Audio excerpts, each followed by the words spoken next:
make sure it's needs to go in because it won't stop.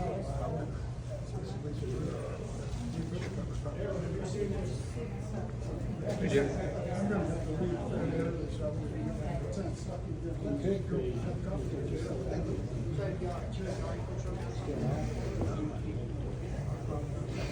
Okay, y'all, it's 5:08. I'm a little bit late, but I do appreciate y'all being here. And I'm gonna do my best to take you through this. And thank you, Sean. And then try to get you out here before 6 o'clock.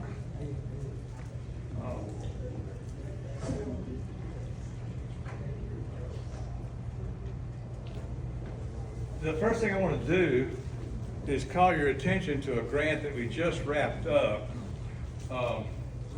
These are our sponsors who donate a little bit more money than a regular membership to support what we do. And there are local businesses here that say, you know, it's worthwhile what you're doing, so we're going to give you more than $25. And we need to recognize these people. So if you need a lawyer, go see John Milam. But these people do support us, and it means a lot to us. So I just say thank you when we get a chance to. The other thing that I want to mention to you is something I got an email on today. There is a meteor shower tonight, and Discovery Park of America in Union City is hosting an event on their lawn from 8 till 10 tonight up there. It's free. Take a lawn chair, take a blanket, and go lay on your back and look at the stars, because it's going to be like 100 meteors an hour or something.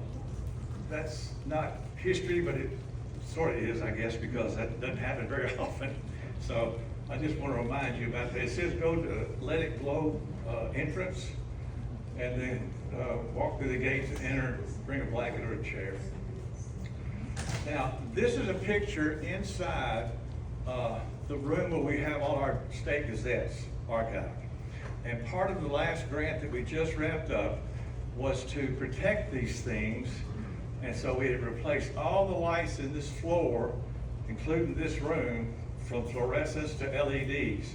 So the lights above you are LEDs. All the lights down the hall are LEDs. And then this room has LEDs. But we also had a lot of light coming through those windows. So we put together an insulation piece and took the shades down and put these up there to limit how much light goes in there. And I'm real proud of that. So the Arts Council went through a grant with the State Library and Archive. They gave us $5,600. We spent about $7 to do all this. And it's got to save money to the city who pays the electric bill. But we're proud that we can protect those things. And the books that Nancy was talking about, that Chris Reimel donated from the West Tennessee Historical Society, 1947 to 2002, periodicals that they have, Chris donated those. Can't see them, but they're sitting right here. So they're in that room. And if you want to come do some research here, either through the newspapers or through those documents. We also have all the copies of the spinning from the cotton mill down there. So we got some extra shelf space, so we'll probably be adding to that just because we got a good spot to put things. Now, I've used this picture before, and I didn't know I was going to start with this picture when I started this presentation, but at the end you'll see why I'm doing this. Because this is Milton Rice on the right side. Now, Milton passed away a couple of years ago, and he was 6 years old when they took that picture. His father was a lawyer in town, and he really wanted to commemorate Key Corner. There's a whole history where Key Corner was the place that all the surveying started in northwest Tennessee, and it happened on the Okina River, which we know as the Fork-a-Deer River. There's a whole story about Henry Rutherford going from Nashville up the Cumberland to the Ohio to the Mississippi, and he comes down and he comes up this little tributary that the Indians call the Okina, and he just started surveying from that point. Well, Milton's father wanted to commemorate that. And so back in the 30s, he went to the Lauderdale County Commission and asked them for money to make a plaque. And he put that thing down there at the spot right where the sycamore tree was that he used, carved a key into it. Therefore, it's called Key Corner. And that commemorated the start of all the surveying. Well, Milton's sitting on that thing, and I really thought we could find that plaque, but so far it's been vandalized, the river's been channelized, it's gone a different direction. I think the concrete is probably under 6 foot of mud. So we don't actually have it, but we have a picture of it, and we have a story. And so I'll tell you that first, because when I get to the end of this thing, I'm gonna show you another little piece of history about Key Corner. And I'm glad that the folks from the Veterans Museum are here, because they're our neighbors in Lauderdale County, and the Forkadoo River runs between us, and Key Corner was actually on the Lauderdale County side of the river back in the, and there was a little town down there called Key Corner. It had a cotton gin, the whole 9 yards. There's a whole story behind all that. I don't know all that stuff, Earl probably does. But anyway, I want you to see Milton and his brother. His brother was named Ralph Jr. Dad's name was Ralph, a lawyer here in Dyersburg. So I've discovered that when I have people here like Robert, glad you're here, he likes to be entertained. And so I decided I'm going to entertain Robert, and y'all get to watch, okay? Because I did something like this earlier. I don't know if I've done this for you recently, but Danny's attitude is, let's make these as informative as possible and as entertaining as possible, because sometimes it sticks in your head more. And believe me, having been out of school as a teacher for all these years, I think about my grandkids and them, how they're learning, what they're experiencing, how they stick their nose in that phone or that iPad, and that screen time, and da-da-da-da-da. So I thought, well, I'm going to start this whole presentation by just entertaining Robert. So here we go. Anybody recognize that particular picture? And that's the interest of Dyersburg. Obviously, it's the interest of Dyersburg. That Lake Road? It used to be called Nichols, that's right. Yeah. But that's Lake Road. And where that is at the corner where the college sits today. So watch this. That's how it looks today. That's the Fleming Hodges house. Okay. You see. So it kind of gives you an appreciation, and if you were alive when they were trying to widen Lake Road, everybody calls it Lake Road, that's the road goes to the lake. Yeah. And so the name changed over years, because that's where everyone was going, to the lake. Well, it's now Lake Road. If you Google it, you might see Nichols on some of that section, still. But that whole section, what I like about it, I can back it up. Look at the population here, 10,032. I can't tell you the year, but there's an old pickup truck turning the corner right there. If you look close, you see that pickup truck? That's probably about a 1940, 41, 42, somewhere along in there. Anyway, I think there's a speed limit sign. I can't really see that. Anyway, that's Lake Road, and he's turning down Parkview is where he is. So I just thought that's an interesting little piece of history right there. So this is an old picture that I found that was taken on the Court Square downtown. And the photographer is probably standing about where the Confederate soldier statue is, looking east. And you'll see a dry goods store up here. That's Citizens Bank. You look on the window, and this is where it looks, how it looks today.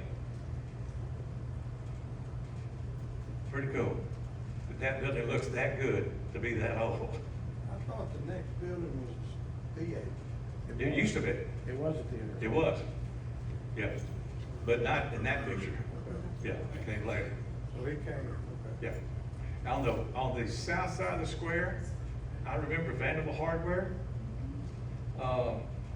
These people right here lived at Falks, and they ran it. They were friends of ours. The Lovins had twin daughters, Jean and Joan Lovins.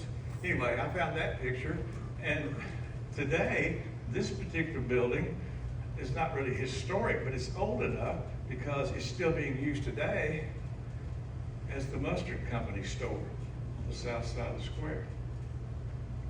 And it's pretty cool inside. Steve knows it because at one time it was downtown development. And it's got the brick walls inside, you know, and then a scallop ceiling in there and a second floor. And probably these buildings downtown had a coal chute out the sidewalk to shoot coal down in there to start a boiler to keep them warm back in the day. Here's a postcard of the Hotel Cordell home that today is Security Bank. Now, if you remember, it was renovated as First Tennessee Bank, and then Security bought it. David Hayes told me they gave $200,000 for that building when they bought it, which is probably a bargain today because they use every floor up there. But then you got air conditioning. When they first built it, it was advertised as having, what did it say? Oh, I cut it off. It had cold circulating water. Right, that was the big I don't know thing. what that meant, but there was advertising for that. Yeah. Anyway, let's see. Now this one you may not get. Earl might know what that is. Oh, yeah, I know. I would call it a commons. And Like a some people think a commons would be the court square, but that's not the court square. If I want to take a guess where it was, That's right. yes, exactly. Before this is Yeah. where they park wagons Yeah. downtown. Now, correct me if I'm wrong, but that's the location of the infamous lynching that happened back in the 1917. Yeah, there was a lynching on that site back in the day. The whole negative connotation story there, I won't go into that, but that's the location, and First Citizens is built on that spot. Might recognize this one. This is says though today at the corner of Sampson and East Court. Yeah, it was Buffett Motor Company. Pontiac and Buick. They even have Rambler. I'm not sure they don't make Ramblers anymore. It's down the road. What? The Ramblers, car wash is down the road. Well, it moved later, see, it was here at one time, because, what's his name? I can't think of it. Murray Blurt, yeah, Murray Blurt. yeah. Recognize this one? This is on the west side of the square, and that's where F&W Woolworth used to be. And if you go down there, even it's a flower thing now. If you go down there and you look here at the entrance to both of those doors, there's a W there for Woolworths, still there. The Dyersburg Hospital, everybody knows where that is. Yes, sir. Didn't you say that Sam Walton, Yeah, there's a story. You want to hear that one again? yeah, if you don't mind? Okay.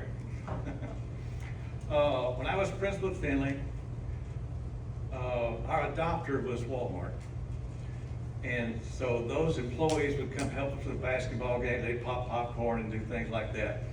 And one day the manager of the store, not the one that's here now, not the super center, but the one that was in front of it originally, asked me one day, he said, would you want to go to Bentonville and meet Sam Walton? I said, well, yeah. So we packed up, it was me and 2 or 3 teachers, and Jerry Hitchcock was the manager.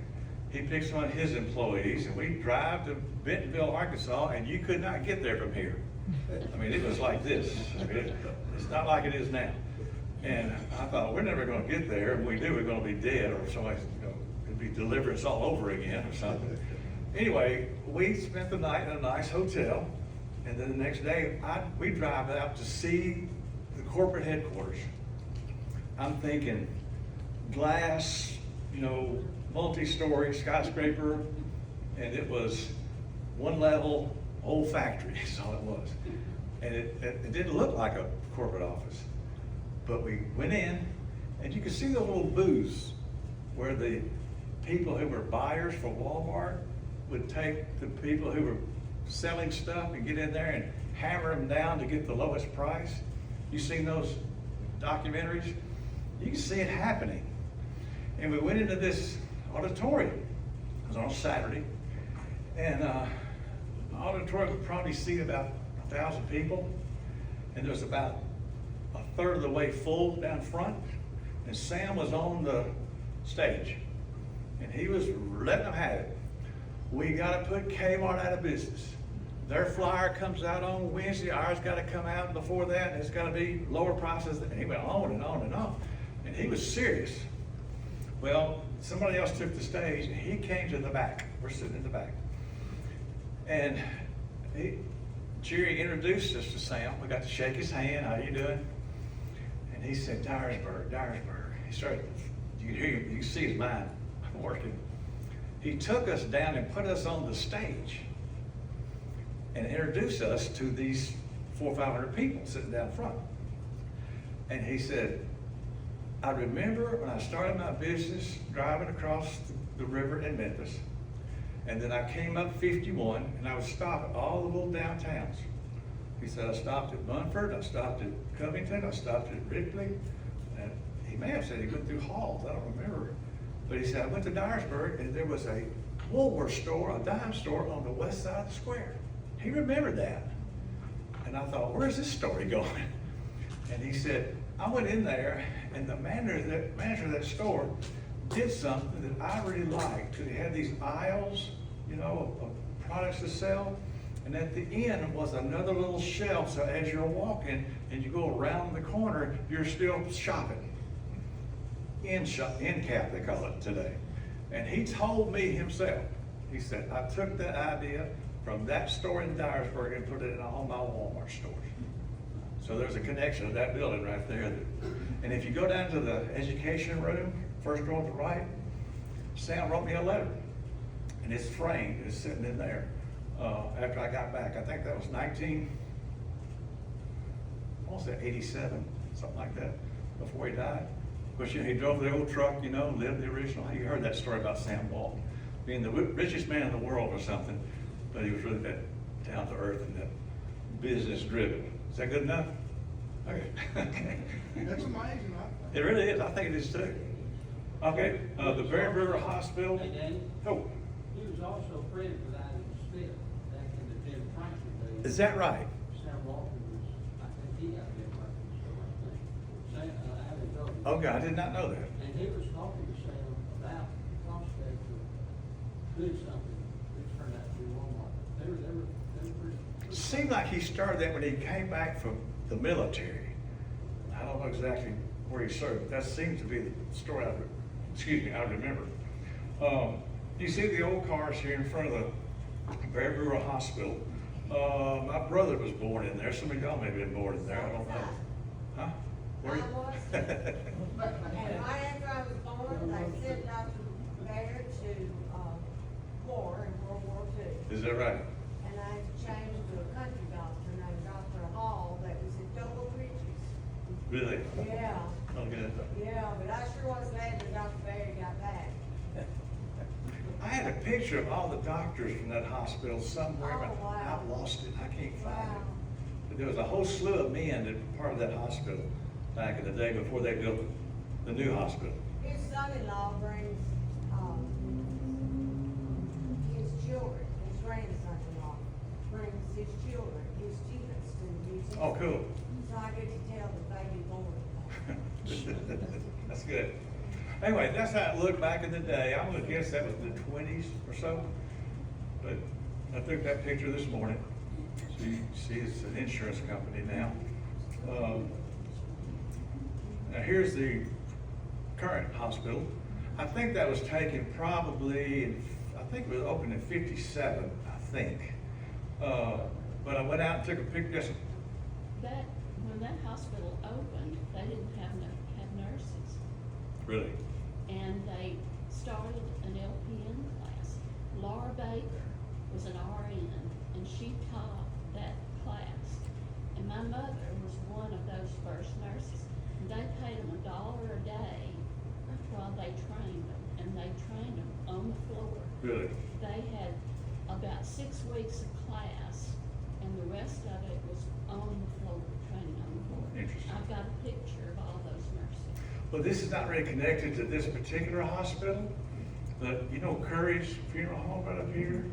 You know, originally that was the nurses' residence, and those ladies would come down to the hospital down here to work as part of the hospital. That's it, I did not know that, that's good. But Okay. this is a later picture because that street wasn't, when they built the hospital, that street wasn't there, right?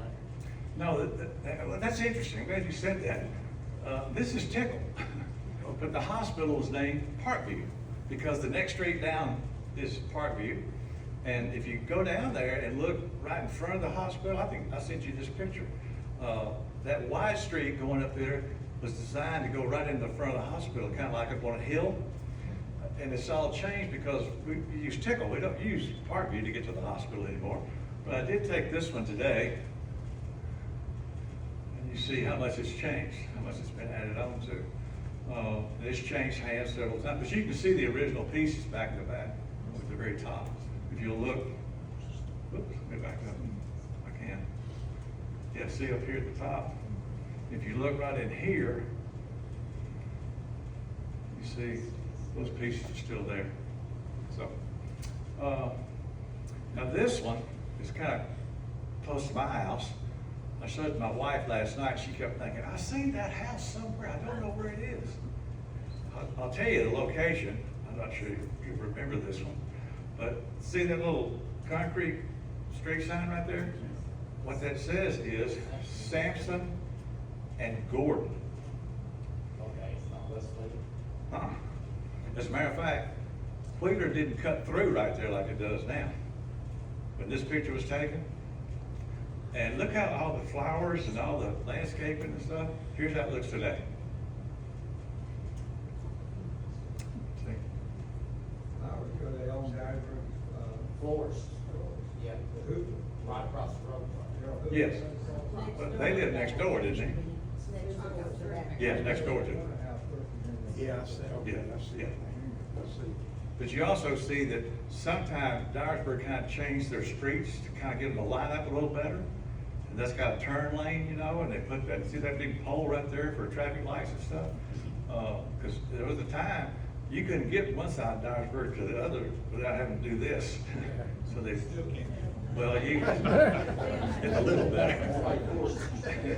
Yeah, right, that was a big one Come out here there. as a new teacher trying to find your way to the central office. Yeah, yes, I can just imagine. Recognize that one? I think it was a Fred's at one time. It's on East Court Street.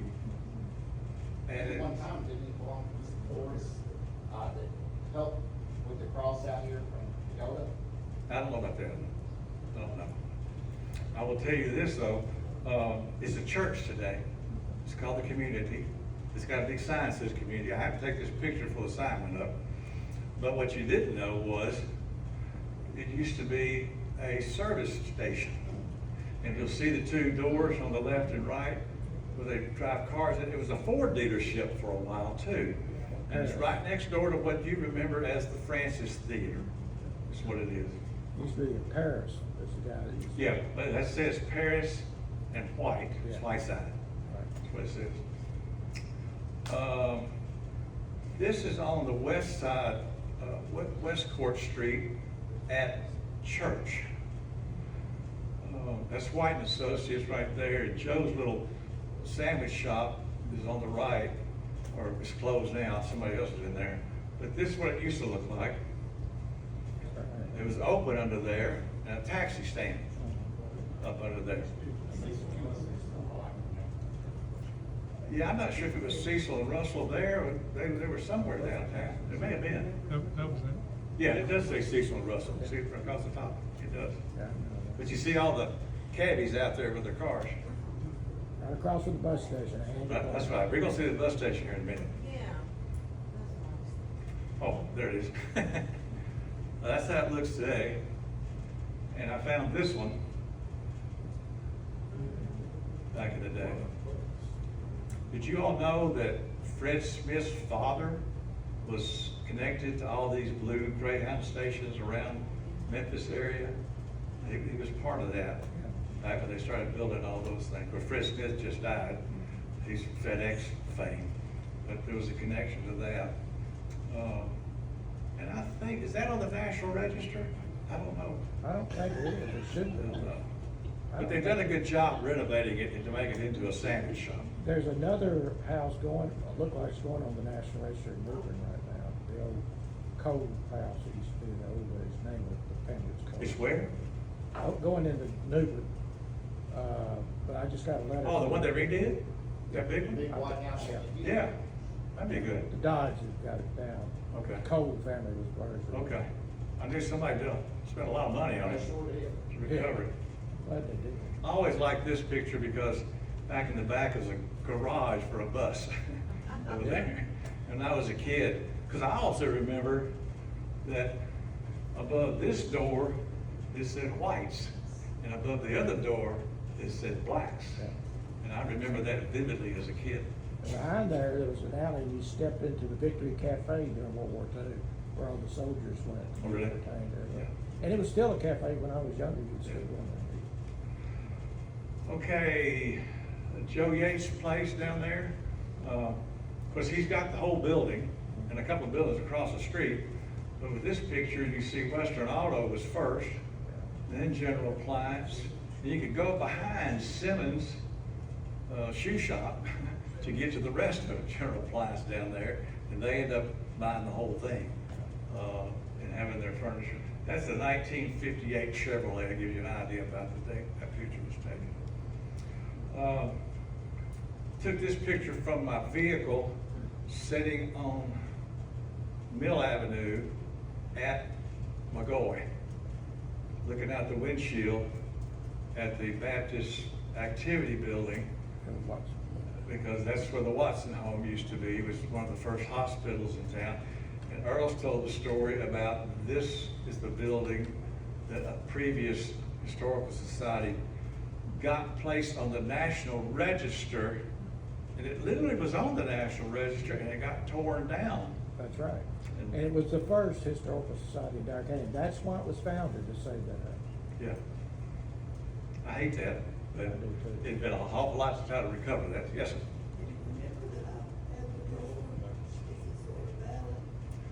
No, I did not remember that. Yeah, you told me that.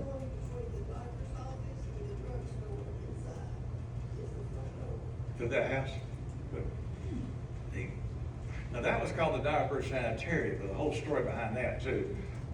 Might have been first indoor plumbing, maybe, or they did surgery upstairs or something. We've got that little booklet that outlined that particular hospital. I took this one morning. That's the Francis building, and there's that white building on the right that I showed you a while ago with the service station. And this is what it looked like back in the day. Francis Theater. You'll notice that on these movie theaters, they usually had 3 windows across the top. That was an indicator that that was a movie house back in the day. But you see the Ford dealership hanging down there in that building next door. An interesting. And the world premiere of Cabin in Cotton was held at that movie theater. In that theater? Yeah. Betty Davis was there. She didn't come to the premiere, but she was. We have a copy of Cabin in the Cotton because Betty Davis was a star. Did she come here? No, she did not come, but the premiere was held The there. premiere was held Because in the that- writer was. Yeah. She wasn't the biggest star at the time either. No, she wasn't. Yeah. But this, the main actor who played it, that was here, did he come? For the premiere? I can't read. No, no. What is that on the marquee? What's what? Oh, it says Robert Taylor, George Murphy. I thought it said Batman. But I looked at it closer. It's B-A-T-A-A-N. Oh, Bataan. Bataan. Back to Bataan. Battle. Oh, yeah, he was in that. Yeah, Yeah. back to Bataan is what it is. Well, see, the other thing too that you can't see in a picture like this is those lights up there around the Francis were neon. Yep. and they would look like they were moving, kind of like Las Vegas did back in the day, which was a big deal to a kid.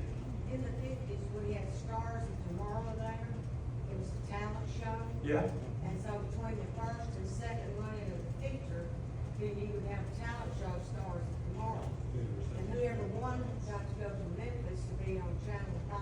Really? Yeah, that was a great time. Did you win? I won second, my sister won first. Is that right? Yes, of course. She's still mad about it. Still mad about it. So she was on Channel 5? Yeah, and my Uncle Jack Harness was the MC. Okay. And he always did this saying called, it's in the book. Yeah, That was his big thing that he did everything he did. in the book. You So said it was Jack fun Harness? days. That's good. You say Jack Harness? Yes. Oh, God, way back good related. This is on the southwest corner of the square. Most of you know it as a auction store. Dr. Kerber has bought it with a partner of his, and they're trying to redo it. He's planning on putting a high-end restaurant on the main floor. He wants to put 6 or 7 rental rooms upstairs and put a grand staircase in there and put a speakeasy in the basement. He's looking at all, trying to get that done. I don't know if it'll ever happen, but he's still, it's on the drawing board. But that, I took that picture, you can see the shadow of the trees at the courthouse. But this is a picture of it when it was First National Bank. Yeah. If you don't know, that other building I showed you on the opposite corner was the Citizens Bank. This one was First National Bank, and the First National Bank and the Citizens Bank on those two opposite corners of the court square consolidated and built First Citizens National Bank on the other corner. This is East Court and Sampson. Looks kind of nasty. That's not a very, Yeah, that's not a real good picture. yeah, it's not, but it's the best I can do. Excuse me. But Bill Lavelle had his car lot over there back in the day, and you see a house back there behind, back there, so all that's gone. And this all kind of transition with the time we spend. This is a good one at the the east end of Market Street. And on this one, you see the next picture, this used to be basically City Hall. It was also the fire department. And back in the day, when you had downtown with all the little buildings stuck together so close and all made out of wood, if you had a fire, the whole town would go up, and then you got a good fire department. Bill's done a big job on Sanborn maps and how much water pressure you have and how good your fire department was. But I want you to look behind this building, because you see the legs up there of a water tank that was right downtown to help protect downtown. There's your fireman across there, and that dark building on the right in front of that water tank was the county jail. Now, on that Bill Revelle picture, that, he was the Datsun dealer. Remember that? Yes, I do. He was the. Because he also had a spot over here on South Main too, at one time. Bill Revelle? Yeah, Yeah, right there where, used to be Peace Place Liquor Store, yeah. You also have Opal. Yeah, oh, yeah. Okay, now, are you entertained yet? I ain't. I'm impressed. Okay, so the reason I asked you to come here is to talk about this online stuff, because I'm in a position now to where I'm trying to help us have an online presence. I'm not real good at this. So what I want to show you is a couple things. So before I try to do it on the screen, we have a webpage called dyerhistory.org, and Bill's been working on that with a gentleman out of Canada that's kind of a webmaster. We're trying to put things up. I'm going to show you that. It's real simple, dyerhistory.org. But we have 2 Facebook presences. We have a DCHS and a Dyersburg Historical Society webpage. One is a group, the other is a page. And I get them confused. We'll look at those for a second. And then I started something new on this YouTube thing. And if you do a Google search, it's Dyersburg, Dyer County Historical Society. I want to show you these because I need some feedback from you about where we're going and what we're doing, because our kids don't darken that door very often. And we've got a lot of stuff here and a lot of stories here, a lot of artifacts here, and a lot of effort's gone into this, but people don't know where we are and they don't come visit. Now, we don't have a lot of hours. We're open 2 days a week, Tuesday and Thursday, 9 to 11. That's when Nancy and I are usually here. My number's on the door, my email's on the door. I say, call, text me, you know. I'll come down here and do a tour anytime people want it. Saturday, Sunday, morning, noon, night. If they want it, I don't get calls very often. Most of the calls I get are from people out of town. All right, yes. Yes, and they want to, they want to know something that's pretty bizarre, like maybe Sons of Fork of Deer. I never heard it, so I'm going like, I don't know that. I think I told my board a while ago, I was going through my voice messages. I couldn't play it for you, but I won't. But I found one that I'd saved from years ago. It's a lady from South Carolina, and she left this long message about, we came from South Carolina and we came to see where Patsy Cline made her last phone call. And we went to the airport, and there's a big restaurant out there, and they said, it's not here, go to the museum. And the lady said, I'm standing at the door and I saw your number. And so I had to come down here and open the door so she could take a picture of that phone booth back there. And I was glad to do it. But then I said, why are you here? Well, I want to see Patsy Cline. You know, I said, when you leave here, where are you going? Camden. That's where she crashed. They were leaving here to see where she crashed and died. It's nuts. But people do that, and if you're not available to them, then suddenly you're going like, okay, why are we doing this? So we want to share what we've got. Yes, sir. Leroy Neal was working at the airport Yep. at that time. And when the pilot landed and they were talking about taking off, he tried to talk him out. Now, he worked for the government. He wasn't supposed to try to talk him out. But he said the weather between here and there, I understand it's bad. But they called Nashville and they said, oh, it's clear here, it's all fine. Yep. And they took off. But I think I've got Leroy talking about that. Oh, do you? Well, I'm glad you said that, because one thing that I want to show you when I do this portion of this presentation is how we archive this stuff. Because we've been doing these programs, and Steve's trying to record this, and I'm standing right in front of the camera and all that. But, you know, we're not real good at production, but we have been recording it. And people from Nashville, when they get my email or see it online in the newspaper, will say, I can't be there. Are you going to stream it so I can see it live? Well, Facebook won't let you save your live things anymore. So we've archived them, and they're on my laptop. And I'm thinking, now, what can I do with this? So I've started something, I'll show it to you. This is our webpage, and it's pretty simple. It's got home, history, museum, courthouse, street scenes, forum, photos, and contact across there. And it's still a work in progress, but it's a place where people can find us if they need to. One thing about that, I don't know if people really notice the difference on the web. The URL at the top says http:// Yeah.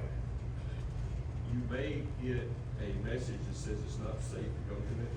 That's because we have not paid to have that HTTPS. We have Yes. paid for the security certificate. Yeah. So it is safe. It's not going to corrupt your computer. Just bypass it. I had to do that to get to this point so you could see it. So when I got it, it said, warning, the certificate's not, you know, whatever. But I went ahead and clicked, I will see it anyway. And you could do that. And basically, you remember David Luckett, who was part of our board? He did most of this stuff early on.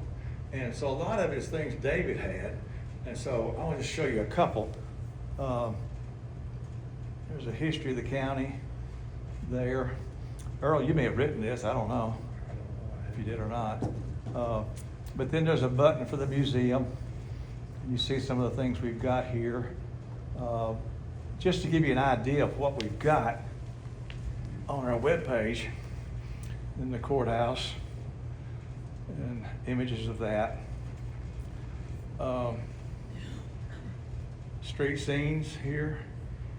Most of these are things that I think David had before he passed away. But there's a map down here that shows the county and locations and stuff like that. Now this forum is kind of new, and two of the news letters we did, that Bill did, are on here. We're going to put yours on here, and as we do these, we'll add them here so people can go back and read about these things. Because we can tell it here, but if you don't record it or have it in your hand, you don't know what to do with it. We're going to put it somewhere so people can find it. There's actually a third one right there that you're looking at, but also, anybody who wants, Earl, if you wanna have a blog, wanna have put articles on that site, I've owned this software for quite a while, 20 years, probably, I've updated it over the years. I can give everybody their own space to do their own blog if they want to. There's places where you go and hear conversations, look at the forum section at the top as opposed to articles there. Right. There's lots of versatility with that software. We can do lots of stuff. Well, see, and that's good to know, because some of you have stories about the air base or about, Francis Theater or Patsy Cline or whatever. You could do your own story, which may spark another person's interest to tell a story that they remember when they were growing up. The wading pool at the bottom of the hill here, stuff like that. There's a lot of value in that, I guess is what I'm saying. If you click right there to the left, versus forum, underneath people, Okay. see that? That is customizable also, and you go down to where it's got, I think I've got one there for maps right there. But anyway, there's, Yeah, that's here. yeah, and there's a list of different maps that I put online.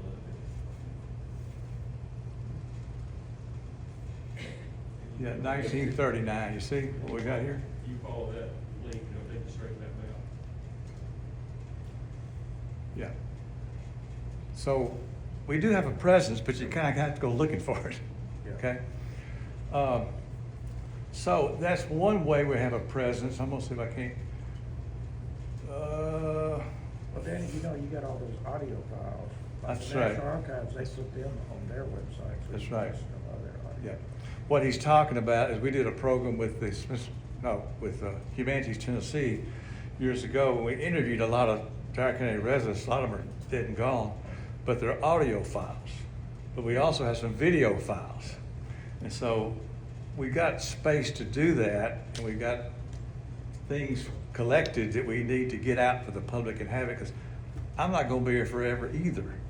And if we're recording this one and we put it up, when I'm dead and gone, somebody can still watch it. Think about this website, if you want to add a picture to that page right there, you have to download that whole thing to your computer, edit it, and then load it back up. The forum software that I've got, I can give everybody here access to it, and everybody here can upload their own pictures. Okay. Good, okay. And then contact for queries. Anyway, it's a work in progress, is what it is. So I want to move from this one to, let's see here. Let's go to,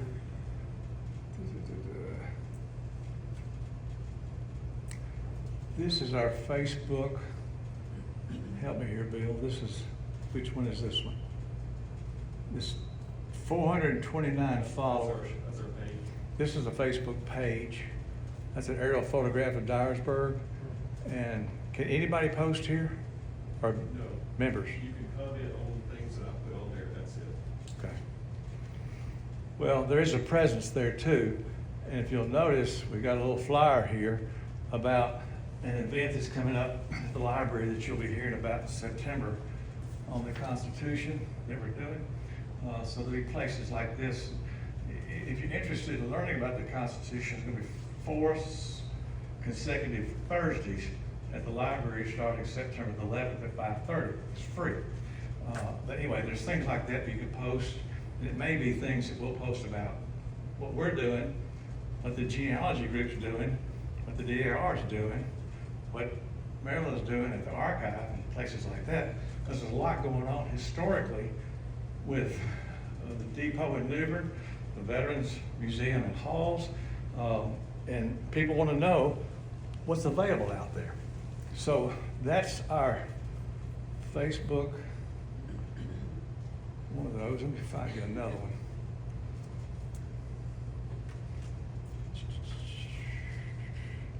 Oh, that's not it.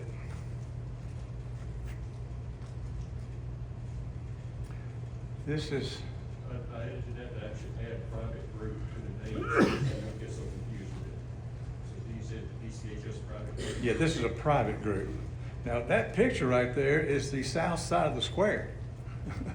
See, and if you'll look, you'll see telephone poles, all these wires in front of the buildings, which we don't have anymore. And then that church down at the end, back down there, is about where Mark Johnston's law office is today. Yeah. What church was that? Well, it was different denominations over time. I think it was Methodist for a while, and then First church of Dyersburg was built there. yeah, I think the very first church was right there. That's why it's called Church Street. Yeah, yeah. Maybe the Methodist one, It may have been the Baptist at one time too. I don't. Yeah, it changed before the war. Then when the war started, they abandoned the church and the black community took over the church. And then the church fell in, and then they rebuilt it after the war. Yeah. But they used to have horse races after church up down Church Street, and people would complain about it. The men would after church, you know. Yeah. Well, there's a lot of information there too. So what you've got, I've shown you 3 places to go. At the same time, this is the one I've been working on. that group, What? that group, you can't see it unless you actually are a member. David Luckett was very frustrated with Dyersburg memories. And Oh yeah, there's a lot. Yeah, there's a group in Dyersburg Milltown. Memories group, Facebook group. Yeah. And he used to say that that's where you go to talk about who had the best cheeseburger with Dickies. This is where you go to learn history. Okay. So he set it up as a private group. I don't know if it's going to be I see. private, but that's why he set it up. Okay. Change it, everybody wants to. Okay, now this is the one I've been working on. And it's called Dyer County Historical Society. You'll notice it's got this bicentennial logo right here, the coin that we used during the bicentennial. But what I have been doing is uploading the videos that we have been recording as we have these meetings. Earl, I haven't found yours yet. I know you did one, but I can't find it. I'll get it up there. But you'll see Nancy did one for the genealogy group. Dan Birch did one. Marilyn did one. Dr. Carol Van West came here during the bicentennial and did one. They're all there. And you can watch them. The only issue is when you do YouTube, if you don't have YouTube Premium, then you're gonna get some commercials in there. But if you have Premium, it's just wide open, full screen. If you got a smart TV, you watch it on the big TV. And they're done this way. Say what? I said it doesn't matter whether you're going to heaven or hell, you're gonna have commercials. Well, and Better commercials. I feel obligated that when we do these things, for people who don't live here, who want to know what we're doing, need to have access. So that's why we're doing this. But when I do it, I click it as being public, which means anybody in the world can see it. So beware, okay? I'll be adding to this, and I found one that I want to finish up. I said I can get you out before 4 o'clock. I'm going to be real close. But I found one that I could not download because somebody 8 years ago started one of these and put 2 videos on it. I couldn't get the old one down and back on this one, so I made a post. So if you go here and you go to, I can't see, post. This one right here, you may remember this, back when VHS was brand new. Remember the competition between VHS and Beta? Remember that? Yeah. Okay, and it was this big debate on which was better, and how much the cameras cost, and your VCRs, you know, for $1,000 and all that stuff. Well, there was a little company in town, and a kid from Dyersburg High School, a little older than me, by the name of David Screws, started a little business he called Southern Images, I think he called it, and he was going to produce videos, complete with text and colors and fade in and fade out, all the stuff that we see that we take for granted today. It's there. I found it. David was in a nursing home.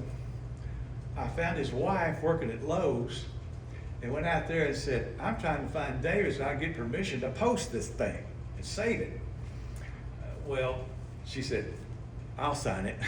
So she signed off so I could do this. So I'm going to show you a little clip of Wallace Milam, who was a historian before you, and taught at Dyersburg High School. And he did a David Screws video back in the day. Now this is not digital, it's analog, and it's rough, but I think it'll tell you a little bit about what we do here. Bluffs, and 23-year-old Henry Rutherford, surveyor, carved his initials and a key into a sycamore tree near the foot of these bluffs. The key corner for Henry Rutherford's survey was established.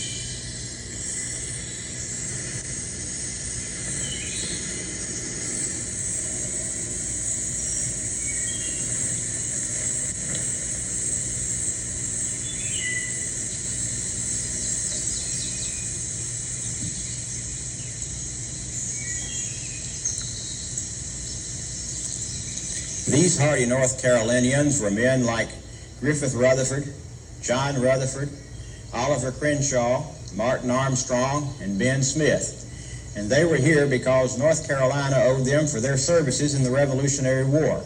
And North Carolina was paying in the one thing that state had in abundance, land. These men were from Rowan County in central North Carolina, but they had recently settled together near Murfreesboro. And now they were claiming more land even farther west. In 1785, what would later become Tennessee was just the western part of northern Carolina, known to settlers and mapmakers as the Western District. The Rutherford party had taken their keelboats down the Cumberland to the Ohio, thence westward to the Mississippi. They had floated down that mighty river to a point where they entered a stream, which the Indians called Okina. It was this water pathway that brought them to this chain of bluffs and the opening chapter of Dyer County's history. Tradition has it that the party killed a buck with unusual branching antlers as they moved upriver, and because of this, they decided to call the river the Forked Deer.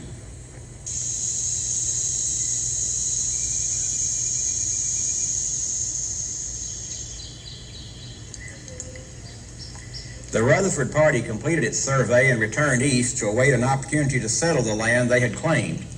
Tennessee separated from North Carolina and reached statehood in 1796, but of course the land claims were still valid. The Great New Madrid earthquake of 1812 not only created Reelfoot Lake, but scared the Chickasaw Indians into selling this area of West Tennessee and moving on.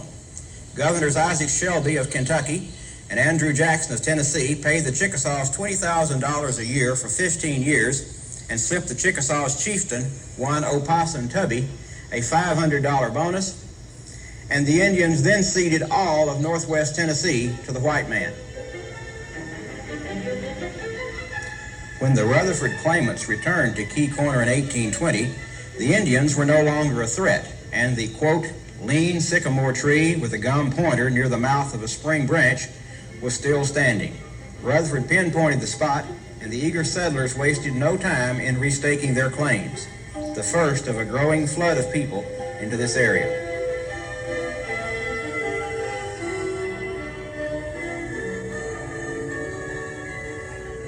Now the sycamore tree's been long gone, and the marker's gone, but you see the history there, and you see that somebody back in the 80s, I guess, 70s, you know, Wallace Milam and That thing is about That's definitely an something. hour long. They also do a little clip it about Bruce High School. They do a clip it on the Nell Thomas Orphanage, Key Corner, and there's one more I forget in there that they did. Anyway, it's on our Facebook page, and all you gotta do is go to the post. If you go to the Dyer County Historical Society, if you go to the videos, you'll see all the ones I posted. This one, I think I posted it 8 years ago, but I did it on the other YouTube, so it's under a post, but it plays just the same. Okay, it's not quite 6 o'clock, but it's pretty close. Questions? I got one comment. Yes, sir. A lot of times people think that he carved a key on that tree. It was the key for the survey. He actually carved H.R. Henry Rutherford on it. Oh, did he? But that's common. It's written Yeah. everywhere. Yeah. But that's how it was.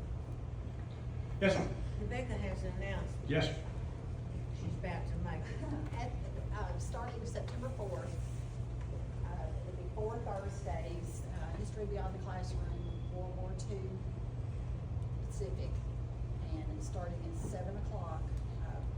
We have Dr. Matthew Stafford lined up. Oh, good. He's gonna do all 4 of those? Well, Josh, Lentz is gonna do one of them. Okay.